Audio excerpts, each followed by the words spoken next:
non abbiate paura. Reverendíssimo Padre William, caro diácono, caros filhos, em particular, caros coroinhas, aos quais hoje são investidos, São João Paulo II, ao abrir seu pontificado em 1978, coloca em sua homilia estas palavras: não tenhas medo de acolher a Cristo. E também a liturgia hoje nos coloca e nos chama a este não temer.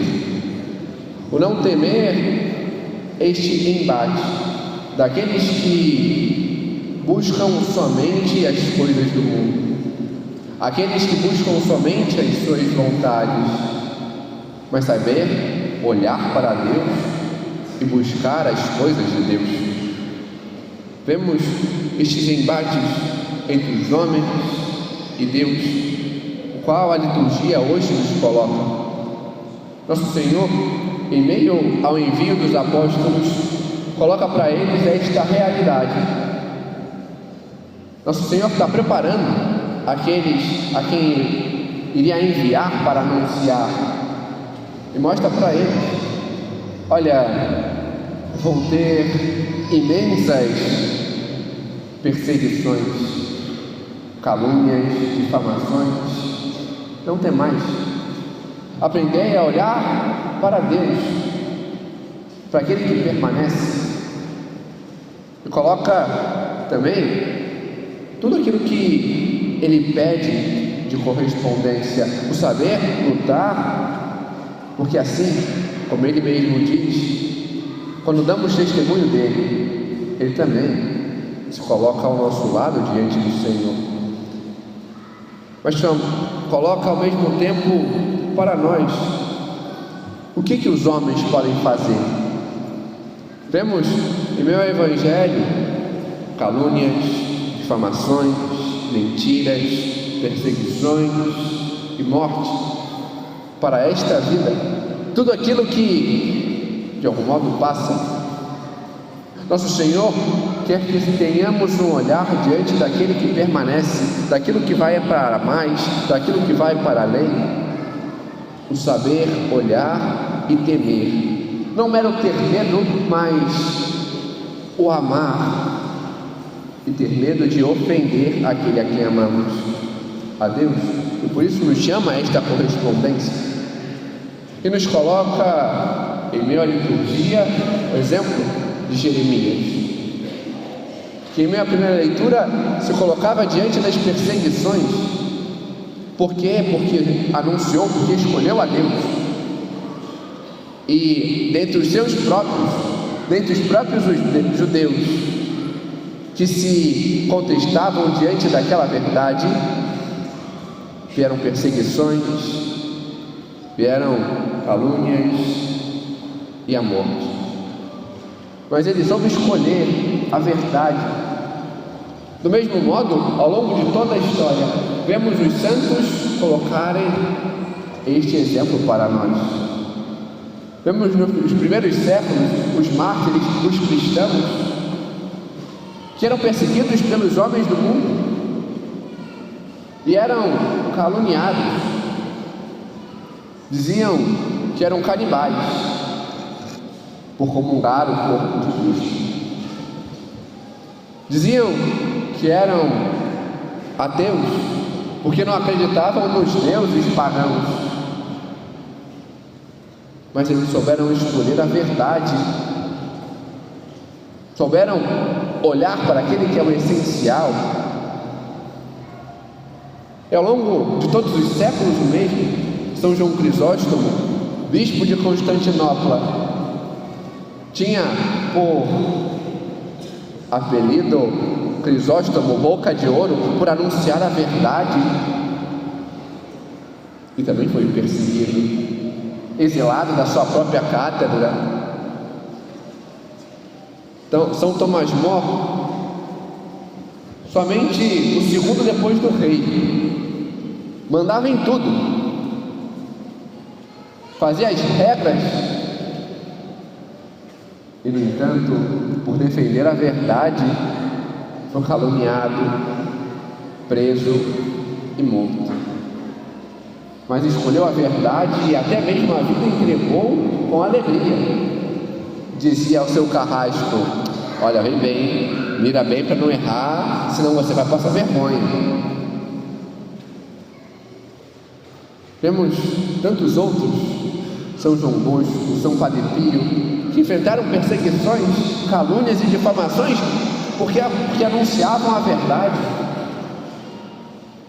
Eles souberam escolher, souberam olhar para Deus e não tiveram medo de escolher ao Senhor. Aquilo que Cristo nos chama hoje a fazer, esta correspondência. Que terão pessoas que irão contra, isso vemos ao longo de toda a história. Aqueles que buscam a sua própria vontade, que estão no mundo e até, por vezes, dentro da igreja. Mas o Senhor continua a nos afirmar: não tenhais medo. Avisa para nós que queremos servir o Senhor e aqueles até mesmo que buscam a sua própria vontade, mas que por vezes se sentam nestes bancos. Aprendei a não buscar as coisas do mundo, mas a Deus, a vontade dEle, a corresponder a Ele, a ter esta correspondência. E por que não devemos ter medo das críticas, das perseguições, das alfinetadas? Porque, bom, se elas são verdadeiras e legítimas, elas nos ajudam a melhorar. Devemos nós aprender a mudar. Mas se elas são falsas, elas também servem para nos santificar. Porque como o próprio Senhor nos apresenta na abertura do Sermão da Montanha, quando fala das bem-aventuranças, é quando somos perseguidos, caluniados, oprimidos, porque queremos fazer a vontade dEle. É ali que encontramos a real alegria. Muito enfrentamos quando queremos estar com o Senhor, mas Ele, em momento nenhum, disse que seria fácil. Ele nos pediu que carregássemos a nossa cruz, a cruz que Ele nos dá a cada dia. E como diz aos apóstolos, também a nós, envia-nos como cordeiro em meio aos lobos. Mas não para nos oprimir ou angustiar, porque a sua graça não nos falta. É o que vemos na segunda leitura. Apesar das nossas falhas, das nossas faltas, Ele superabunda em graça e nos dá a mais. E aqui devemos nos prender a Deus. Apesar das angústias, das tristezas, das tribulações, devemos aprender a olhar para o Senhor e saber que diante da correspondência à vontade dEle, é ali que temos mais. Para os coroinhas, hoje vocês começam no serviço, no servir a Deus mais de perto no altar. E às vezes, em meio às solenidades, terão muitos aplausos, mas talvez, como tantos, terão: podia ter sido assim, você podia ter feito de tal modo. Não deem ouvidos a meras alfinetadas. Aprendei aquilo que é o essencial. Se é para que eu melhore, que eu possa abraçar. Do contrário, que seja meramente para minha santificação e correspondência com o Senhor, mas que em tudo eu saiba obedecer a Deus e a corresponder à sua vontade. É isso que a Virgem Santíssima nos ensina. Olhemos para a sua vida e tentemos olhar para o seu tempo. No tempo da Virgem Maria,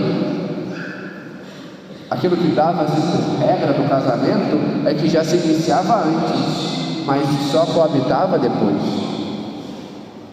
E mesmo já estando unido a São José, por não morarem juntos ainda, ter um filho. Imagina quantos não ficavam falando pelo lado Podia ter tido medo do que os outros iam pensar, de achar que não era a vontade de Deus, que tinha traído São José e se apedrejado. As aflições do quanto falavam do seu filho, da perseguição que ele sofria. Mas o que ela nos ensina? A não ficar nas ansiedades do que o outro pensa, de como se faz, mas nos assegurar diante da verdade. Eis aqui essa escrava do Senhor, faça-se segundo a vossa palavra. Quis fazer unicamente a vontade de Deus, e por isso no céu está como Senhora, Rainha e Mãe nossa. Que ela possa nos ensinar cada dia a assim fazer, a querer que em nossas vidas se cumpra a vontade do Senhor, e assim podermos nós verdadeiramente amar e servir diante da correspondência que Ele nos pede. Amém. Glória ao Pai, e ao Filho, e ao Espírito Santo.